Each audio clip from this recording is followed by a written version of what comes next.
Hey, shalom, shalom, shalom lakam, which is peace unto you all.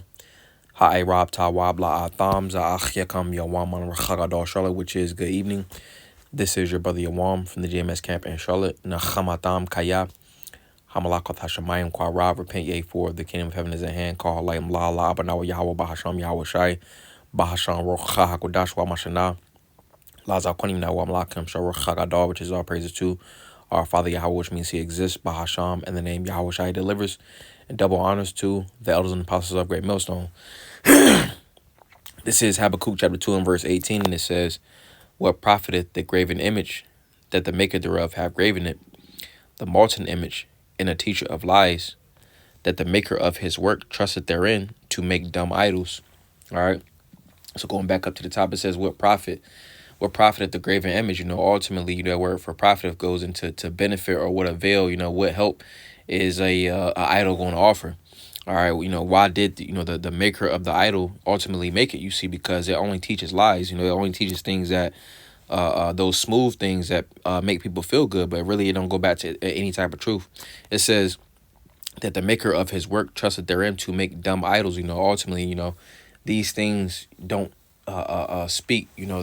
These different philosophies and their the idols that are ultimately and pretty much at the head of them. Ultimately, they don't tell their followers what to do in times of prophecy. I'm gonna get that point real fast. This is Yashaya Isaiah chapter 34, and we'll get verse 16, and it says, "Seek ye out of the book of the Lord and read.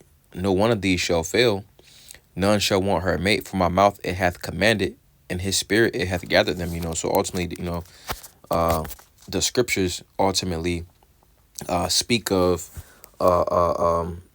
everything entailing in prophecy. All right, ultimately, the Lord ultimately tells, His believers, the prophets, all right, what's going to happen before it happens, as pursuant to Amos the 3rd chapter. Whereas, these different altered ways of life and philosophies, all right, again, it's only something that look good. When you look at so-called Christianity, it's only something that look good. It ultimately fits well with societal norms today, all right, for the masses of the people. All right, when you look at Islam, all right, that fits for a certain demographic of people. All right, it's not ultimately rooted in truth.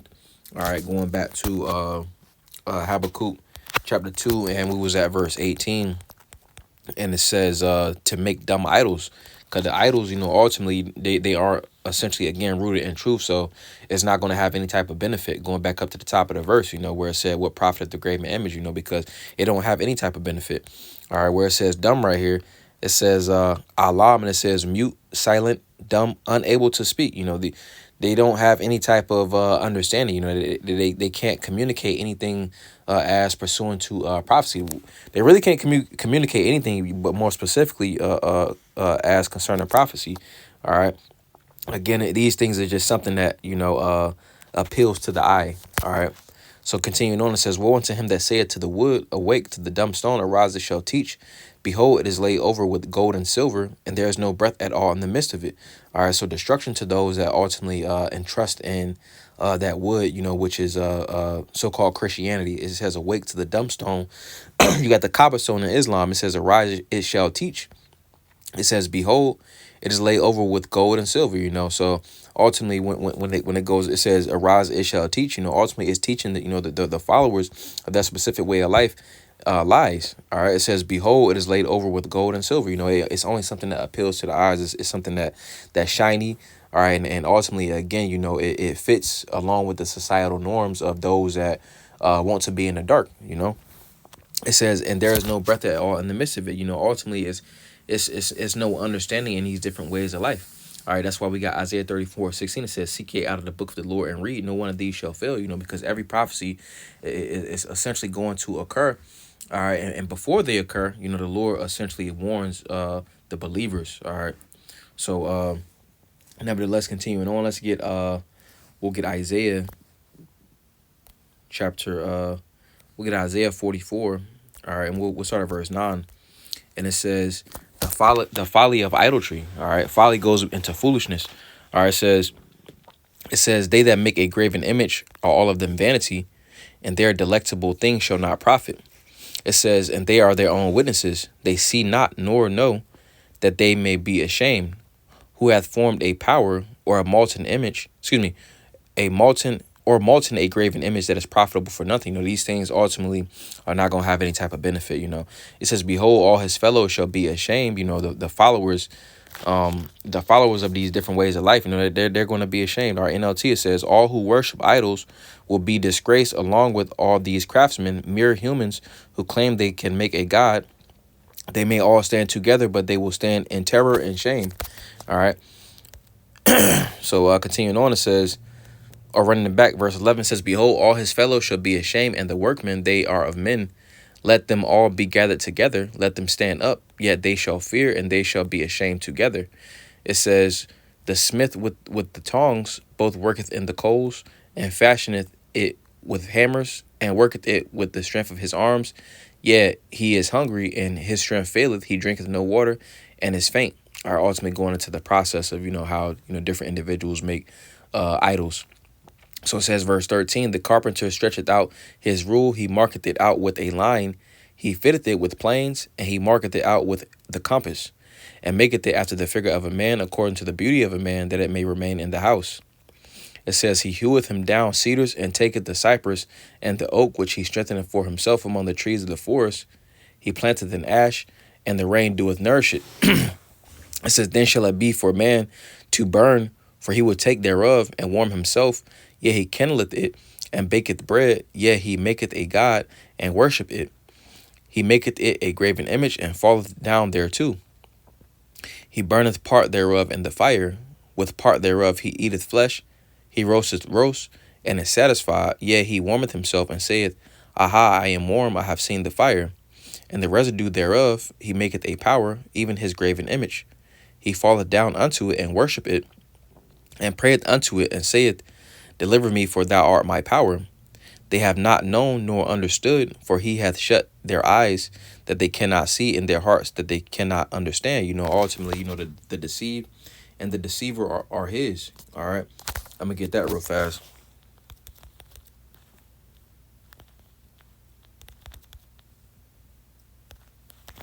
This is Job, Ayawab 12, verse 16. It says, with him is strength and wisdom.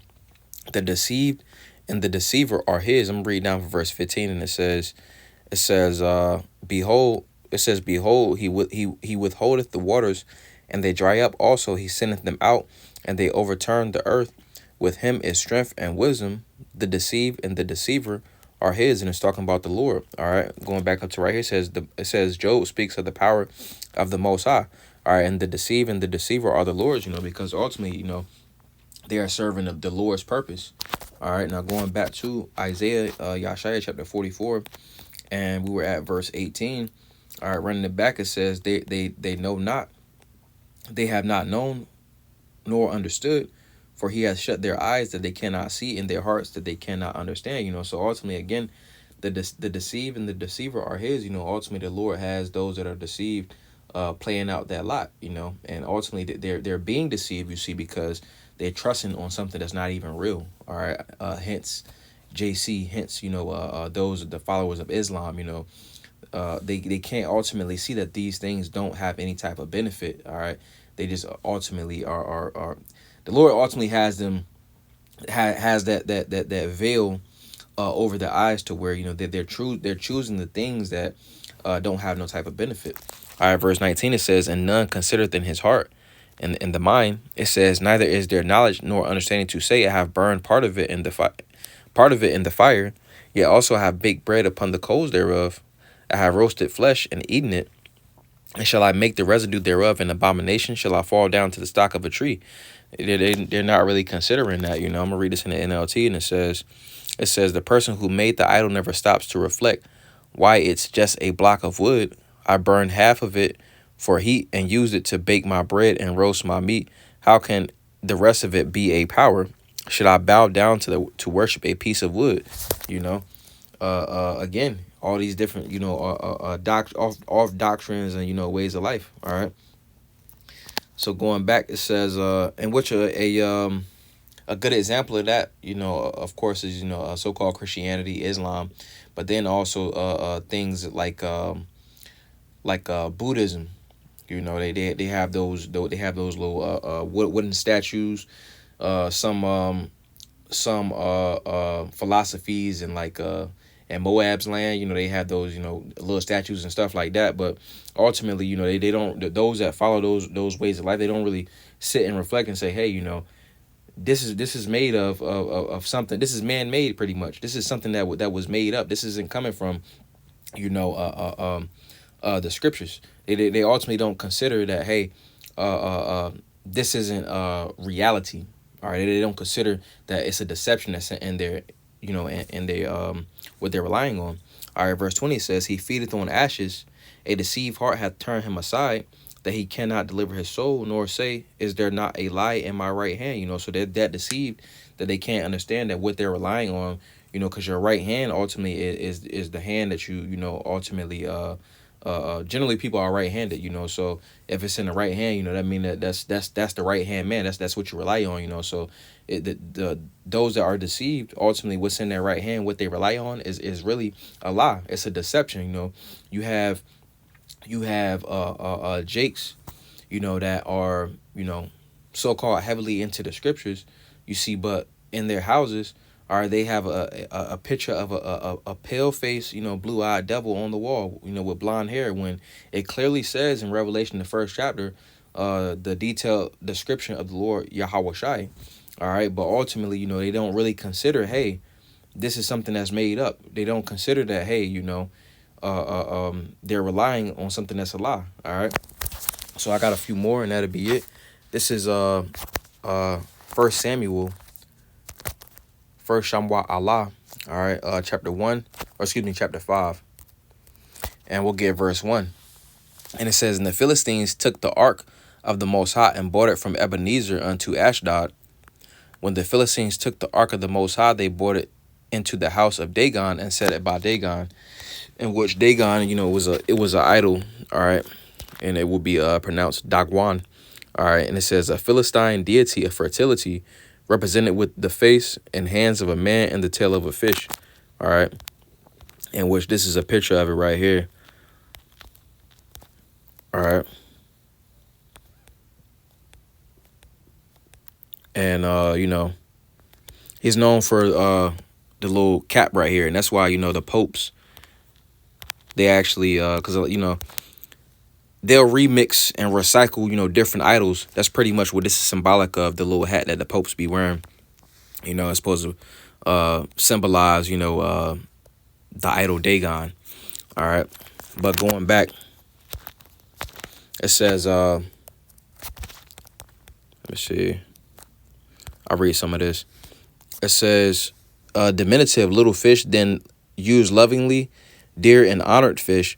It says, worshipped at Ashdod. It says, an idol of the Philistines, with the head and hands of a man and the rest of the body that of a fish. It says, very similar was the form of Durseto, worshipped at Ashkelon, also in the form of a fish.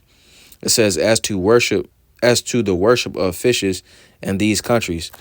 So that went into some type of all philosophy. But reading this right here, it says, when the Philistines took the ark of the Most High, they brought it into the house of Dagon and set it by Dagon. And when they of Ashdod arose early on the morrow, behold, Dagon was fallen upon his face to the earth before the ark of the Lord. And they took Dagon and set him in his place again. And when they arose early on the morrow morning, behold, Dagon was fallen upon his face to the ground before the ark of the Lord. And the head of Dagon and both palms of his hands were cut off upon the threshold. Only the stump of Dagon was left to him. All right. And which, that's spiritual. It's symbolic, you see, because it says, I'm going to read it again. And when they arose early on the morrow morning, behold, Dagon was fallen upon his face to the ground before the ark of the Lord, pretty much in a position of obedience. It says, in the head of Dagon, both the palms of his hands were cut off upon the threshold. Only the stump of Dagon was left to him. So he ain't have no hands, and what your hand represent is your power. So Dagon ain't got no power, all right? And pretty much he's showing obedience unto the Lord, Yahweh Bahasham, Yahweh Shai. All right, which The Lord always does that. He makes a open shoe of, how powerless these idols is. All right. And which this is a clear example as to, how a idol doesn't have any type of power. Let's get this in the NLT. All right. And it says, but the next morning, the same thing happened. Dagon had fallen face down before the ark of the Lord again. This time his head and his hands had broken off and were lying in the doorway. Only the trunk of his body was left intact. All right. He going into, again, no type of power. CSB. It says, but when they got up early the next morning, there was Dagon fallen with his face to the ground before the ark of the Lord. This time, Dagon's head and both of his hands were broken off, lying on the threshold. Only Dagon's torso remained. All right. So pretty much, again, they're worthless. They're good for nothing. And essentially, everything bows to the Lord, Yahweh Bahasham, Yahweh Shai. All right. Contrary to what, those outside of this truth believe. They ultimately believe that these idols and different idols and stuff like that, they feel like they got some type of power, but they're powerless. All right. It's the Lord, that essentially pushes forth everything that happens everywhere. The Lord is in complete control. All right. Deuteronomy 32 and 39, Isaiah 45 and 17, So continuing on, it says, therefore, neither the priests of Dagon nor any that come into Dagon's house tread on the threshold of Dagon and Ashdod unto this day. All right, let's get this in the NLT. It says, it says, that is why to this day neither the priests of Dagon nor anyone who enters the temple of Dagon and Ashdod will step on its threshold. All right, CSB says, that is why still today the priests of Dagon and everyone who enters the temple of Dagon and Ashdod do not step on Dagon's threshold. All right. Again, the Lord, pretty much made an open show of how powerless, this idol was. So let's get one more and that'll be it. This is Tahoyam Psalm chapter 97, and we'll give verse 7, and it says, confounded be all they that serve graven images, that boast themselves of idols, worship him all ye gods. All right, and we got an example of that in 1 Samuel the 5th chapter. Reading it again, it says, confounded be all they that serve graven images. All right, those right now, all right, that entrust in JC, they don't have any type of answers as to what's going on according to prophecy. They still are into these different ways of life, you see, but they don't have any type of answers. They're confused, they're confounded. It says that boast themselves of idols, worship him all ye powers. And to worship, to show obedience, one would have to bow down. All right, and ultimately we got that example of that idol, bowing down unto the Lord, Yahweh Bahasham, Yahweh Shai, all right, which we got in 1 Samuel, the 5th chapter, So just wanted to go into that, you see, because, these idols are worthless, all right. Going back to, the precept that we got initially, what profiteth the graven image, all right, roughly paraphrasing, which in Hebrew that would be that would be ma hawa ayal pasal ma hawa ayah, ma hawa ayal pasal, which is what profiteth the graven image. And ultimately the graven image, it don't have any type of profit, it don't have any type of avail, all right, it doesn't have any type of benefits, all right, it don't have anything that it's gonna do. It's just gonna sit there in the corner and be powerless, So Adonai Tazaza Banaya Palos, with us a beautiful edification to the spirit. Wa Adonai Tazaza Atam Yash Lailata Wablu as well. You have a good night. Wa Shalom Lakam, which is peace into all. Shalom, shalom.